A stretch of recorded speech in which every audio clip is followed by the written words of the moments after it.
নমস্কার, কৃষি জাগরণ বাংলায় আপনাকে স্বাগত। আমি সৈকত রয়েছি আপনার সঙ্গে। আপনি দেখছেন কৃষি news powered by steel India. কৃষি নিউজে আজকে দেখব দেশ দুনিয়ার সব থেকে বড় খবর। চোখ রাখবো আজকের হেডলাইন্স। মালদহে কমলা লেবুর চাষ করে চমকে দিলেন এক কৃষক। ক্ষতি সামলে আলু লাগানোর কাজে নেমে পড়লেন গড়বেতা চন্দ্রকোনা রোডের কৃষকরা। প্রাকৃতিক বিপর্যয়ে হুগলি জেলায় কৃষি ক্ষেত্রে ক্ষতির পরিমাণ 1500 কোটি টাকা। কৃষি উন্নয়ন সমিতিগুলি থেকে মুখ ফেরাচ্ছেন কৃষকরা। 3 থেকে 4 কেজি অতিরিক্ত ধান দিতে হচ্ছে। সরকার নির্ধারিত সহায়ক মূল্যে ধান বিক্রি করেও লাভ হচ্ছে না কৃষকদের। চলে যাব বিস্তারিত সংবাদে। আমের জেলা মালদহে এবার নতুন চাষ কমলা লেবুর। জেলার একাধিক বাসিন্দা তাদের ছাদের বাগানে কমলা লেবু ফলিয়েছেন একাধিকবার।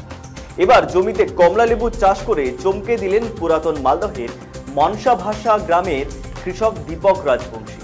জৈব পদ্ধতিতে চাষ করা গাছের কমলা লেবু স্বাদে দার্জিলিং এর কমলা লেবুকেও টেক্কা দিলেও তা আকারে কিছুটা ছোট হয় সন্তুষ্ট নন দীপক বাবু। কমলা লেবুর আকারকে আরো বড় কিভাবে করা যায় সেই চেষ্টাই চালাচ্ছেন তিনি। ক্ষতি সামলে আলু লাগানোর কাজে নেমে পড়লেন গড়বেতা চন্দ্রকোনা রোডের চাষিরা। আবহাওয়া অনুকূল হওয়ায় সময় নষ্ট না করে ক্ষেতে থেকে জল বার করে দ্রুত আলু লাগাচ্ছেন চাষিরা। এটাই যে তাদের প্রধান অর্থকারী ফসল। অকাল বর্ষণে আলু চাষিদের ক্ষতির অন্ত নেই। হাজার হাজার টাকা ঋণ নিয়ে আলু লাগিয়েছিলেন তারা। ভেবেছিলেন আলু থেকে আয় করে সেই ঋণ শোধ করেও বাকি টাকা সংসারে কাজে লাগাবে। নিম্নচাপের বৃষ্টি সেই স্বপ্নে জল ঢেলে দেয়। বিঘার পর বিঘার আলু ক্ষেত নষ্ট হয়ে গিয়েছে।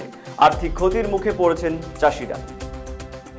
সদ্য প্রাকৃতিক বিপর্যয়ে হুগলি জেলায় কৃষিক্ষেত্রে ক্ষতির পরিমাণ ধার্য হয়েছে 1500 কোটি টাকা। শুক্রবার জেলা কৃষি দপ্তর থেকে এই হিসেব দেওয়া হয়। হুগলির 207টি পঞ্চায়েতের 1921টি মৌজা এবং 12টি পুর এলাকার 74টি মৌজায় আমন ধান, আলু, ডাল শস্য, বাদাম, সর্ষে, পেঁয়াজ এবং আনাজ মিলিয়ে ক্ষতির পরিমাণ 33%। ক্ষতিগ্রস্ত চাষির সংখ্যা 36,294।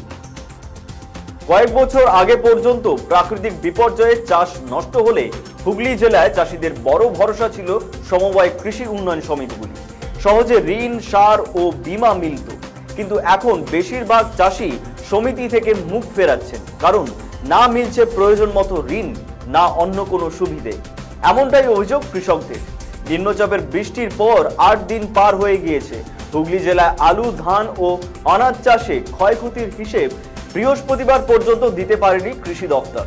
ক্ষতিপূরণের দাবিতে চাষিদের ক্ষোভ বিক্ষোভ বাড়ছে, কিন্তু কেউই সেভাবে সমিতিতে যাচ্ছেন না। সরকারি উদাসীনতার কারণেই সমিতিগুলির বেহাল হয়ে পড়ছে বলে তাদের অভিযোগ। একই অভিযোগ রয়েছে বিরোধীদেরও। সরকার নির্ধারিত সহায়ক মূল্যে ধান বিক্রি করে লাভ হচ্ছে না বলে অভিযোগ পাথর প্রতিমা ব্লকের কৃষকদের একাংশের। তাদের দাবি, কিষাণ মান্ডিতে কুইন্টাল পিছু 3 থেকে 4 কেজি ধান অতিরিক্ত দিতে হচ্ছে। ফরেরাজ রুখতে কৃষকদের কাছ থেকে সরাসরি ধান কেনার ব্যবস্থা করেছে রাজ্য সরকার। বাজার থেকে বেশি দাম পাওয়ায় সরকারকে ধান বেচতে উৎসাহী কৃষকরাও। কিন্তু পাথর প্রতিমা ব্লকের কৃষকদের একাংশের অভিযোগ, ধানের পুরো দাম পাওয়া যাচ্ছে না। সঙ্গে থাকুন, দেখতে থাকুন কৃষি জাগরণ বাংলা। বিস্তারিত জানতে ক্লিক করুন bengali.krishijagaran.com।